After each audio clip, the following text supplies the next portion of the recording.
Welcome to Just Asia, AHRC TV's weekly human rights program. These are the headlines. Lawyers targeted in latest violence in Quetta, Balochistan.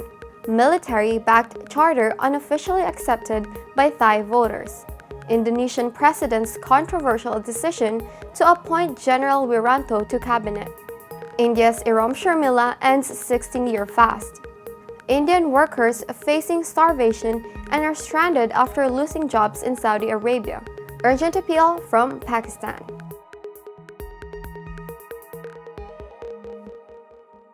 Welcome to AHRC TV's Just Asia. I am Julia Roblondo.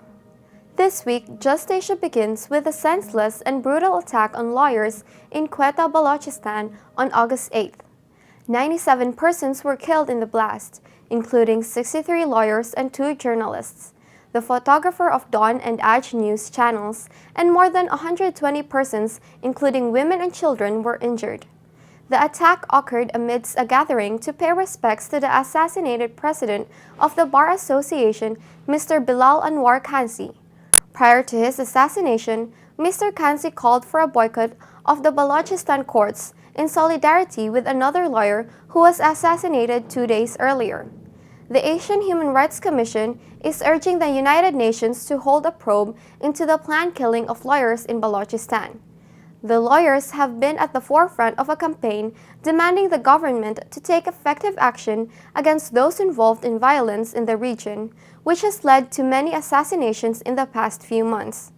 According to reports, immediately following the massacre, the military authorized intelligence services to make arrests as they wish throughout the country. This will clearly result in the arrest of many innocent persons, as well as many enforced disappearances and extrajudicial killings. Balochistan's lawyers are being targeted to silence the voices of those representing missing persons, extrajudicial killings, and abuse of power by the law enforcement agencies, including the Frontier Corps of the Pakistan Army. The FC has been in Balochistan for almost 2 decades. It has police power and checkposts all over the province. On June 8th, the principal of Quetta's Law College, Barrister Amanullah Achasai, was shot dead on August 2nd. Unknown assailants shot dead prominent lawyer Jahan Zeb Alvi. The AHRC urges lawyers from around the world to show their solidarity with the beleaguered lawyers of Pakistan at a global level, as they are being punished for fighting for their constitutional rights of the people and for striving to protect democracy. Moving to Thailand. Initial projections for the country's August 2016 referendum predict that the military-backed draft constitution will be accepted by a safe majority. On Sunday, August 7th, the referendum results showed almost 90% of the ballot had been counted. And in response to the referendum's first question, asking whether voters accepted the draft charter, 62% of voters selected yes. But the charter's acceptance rates are divided geographically.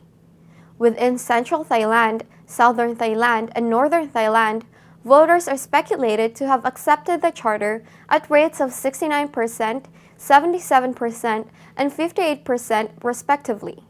But within the northeast regions, the historical mainstay of support for the Red Shirt movement, 51% of the voters selected no.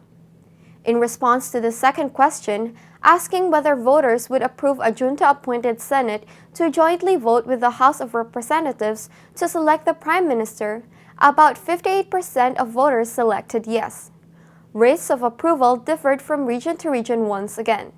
In the country's center, south, and north, voters allegedly approved this electoral reform at rates of 68%, 75%, and 54% respectively.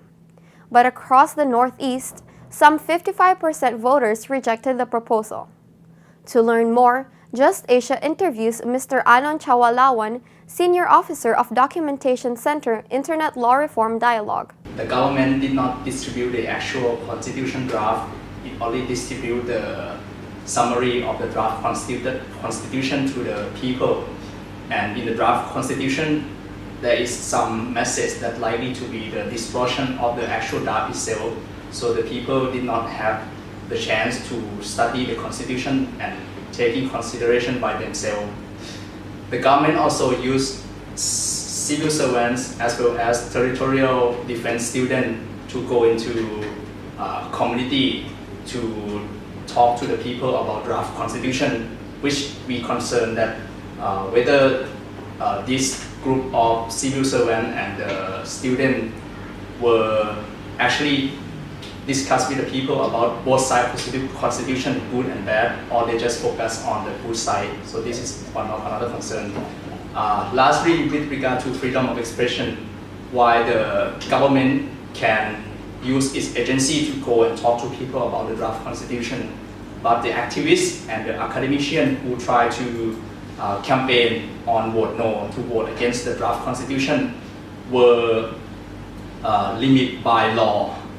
Several laws such as the referendum law itself, as well as other laws such as the order of the military junta, which prohibit the gathering of people for political activity, were used to press the charge against those who came out and campaigned. So we can actually say that this referendum is not actually a free and fair referendum.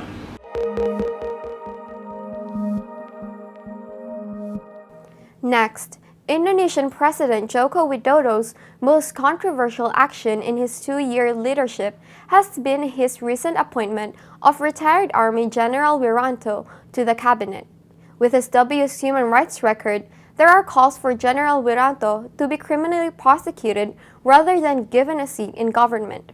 Indonesia's National Commission on Human Rights has reported that in case the 1998 student shooting in Trisakti and Semanggi, General Wiranto, serving as military commander, made no attempts to stop the shooting or investigate and prosecute the perpetrators, and failed to prove whether or not he ordered the shooting.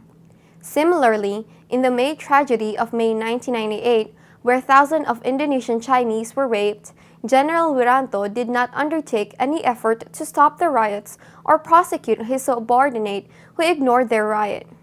Furthermore, since 19 March 2004, the Dili East Timor public prosecutor has issued an arrest warrant for Wiranto regarding crimes against humanity during the East Timor referendum.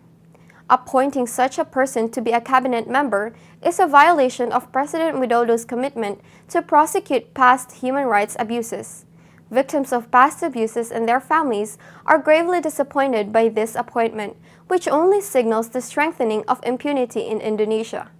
During the weekly Thursday Black demonstrations outside the presidential palace, they are calling for the government to cancel Wiranto's appointment and bring him to the Human Rights Court. Bagaimana tragedi Talang Sari, bagaimana tragedi 65, bagaimana simpang Si Astri mana Astri? Ya, sama teman kita. Ambil. Tapi Cepet sampai ya. hari ini pemerintah dari Masuk gimana? rezim SBY, Jokowi, Megawati, Abdurrahman tidak ada itikat sedikit pun menyatakan bahwa negara telah membunuh rakyatnya. Negara hari ini telah berdosa, telah menzalimi negaranya, rakyatnya seperti sendiri. Negara berkata, negara lebih memilih lebih akomodir di korporat daripada kita rakyat. Padahal kita tahu bahwa semua ini adalah hasil dari rakyat.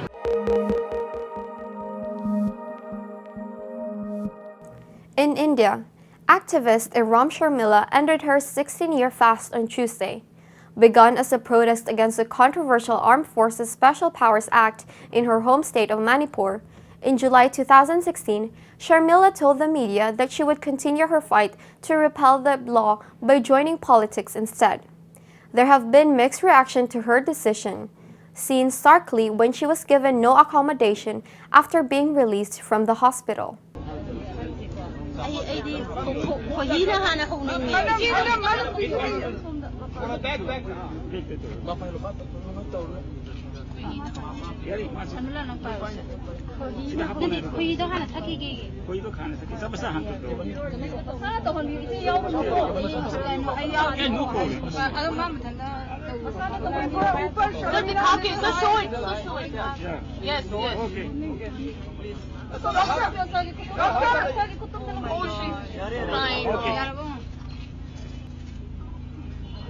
Have it.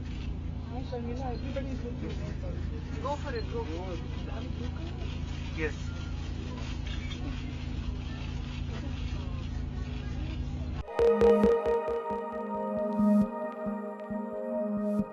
In other news from India, thousands of Indian citizens have been stranded in Saudi Arabia as they have recently lost their jobs due to the drop in oil prices and the economic downturn in the region. India's Minister for External Affairs, Sushma Swaraj, has promised to do everything in her power to help the Indian citizens. It had been reported that many Indian workers were starving, facing an unprecedented food crisis as they have lost their jobs, and many have also not been paid their back wages. The Indian government swung into action and food was distributed to the starving citizens. This crisis once again draws attention to the plight of Indian migrants in the Gulf and the deplorable conditions they live in.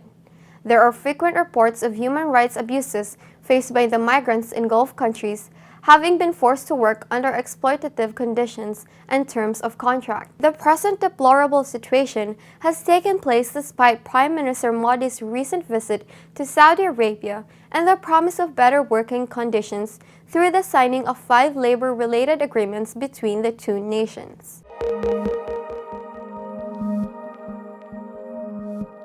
Finally, the Urgent Appeals Weekly features one case from Pakistan regarding the crackdown on Sindh nationalists for holding protests on various issues such as killings of Hindus, state-backed religious extremists, anti-Sindh plans, and the China-Pakistan Economic Corridor. Dozens of Sindh nationalists were arrested after 2 blasts near the Rangers checkpost, and their current whereabouts are unknown. A curfew was imposed in many districts of interior Sindh, and law enforcement agencies searched houses using force.